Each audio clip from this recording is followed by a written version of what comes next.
ಈ ಬಾರಿ ಕಪ್ ನಮ್ಮದೇ. ನಿನ್ನೆ ರಾತ್ರಿ 3:30ವರೆಗೂ ಭಾಳಷ್ಟು ನಿದ್ದೆಯನ್ನು ಕೆಡಿಸ್ಕೊಂಡು ನಿನ್ನೆ ನೋಡಿದ್ದೀನಿ. ಯಾಕಂತಂದರೆ ತಾವು ನೋಡ್ತಿರೋ ಇಲ್ಲೋ IPL ಗೊತ್ತಿಲ್ಲ, ನನಗೆ ಕ್ರಿಕೆಟ್ ಅಂದರೆ ತುಂಬ ಇಂಟ್ರೆಸ್ಟು. ನಿನ್ನೆ ಮುಂಬೈ ಮತ್ತು ಪಂಜಾಬ್ ನಡುವೆ ನಡೀತಾ ಇರುವಂಥ ಪಂದ್ಯದಲ್ಲಿ 204 ಪಂಜಾಬ್ನವರು ಮಾಡಿದರು, 204 ಮುಂಬೈನವರು ಮಾಡಿದ್ರು. ಮ್ಯಾಚ್ ಟಾಯ್ ಆಯಿತು 11:15 ಗಂಟೆ ರಾತ್ರಿ. ಟಾಯ್ ಆದಮೇಲೆ ಇನ್ನು ಸೂಪರ್ ಪವರ್ ಓವರ್ ಆಗುತ್ತೆ ಅಂತ ನಾನು ಅಂದ್ಕೊಂಡ್ರೆ, ಇಡೀ ಮ್ಯಾಚನ್ನೇ ಮತ್ತೆ 20 ಓವರ್ ಮ್ಯಾಚನ್ನೇ ಇಡೀ ಮತ್ತೆ ಆಡಿಸಿದ್ರು. ಆಯಿತು ಅಂತ ಇಂಟ್ರೆಸ್ಟು ರಾತ್ರಿ ಎಲ್ಲ ಮತ್ತೆ ಮ್ಯಾಚ್ ನೋಡ್ಕೊಂಡು ಕೂತ್ಕೊಂಡೆ.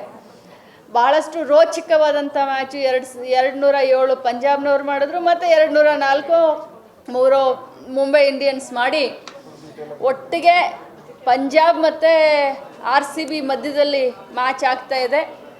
ನಾನು ಚಾಮುಂಡೇಶ್ವರಿನಲ್ಲಿ ಬೇಡ್ಕೊಳ್ತೀನಿ, ಈ ಬಾರಿ ಕಪ್ಪು ನಮಗೆ ಕೊಡಮ್ಮ ಅಂತ ನಾನು ಬೇಡ್ತೀನಿ.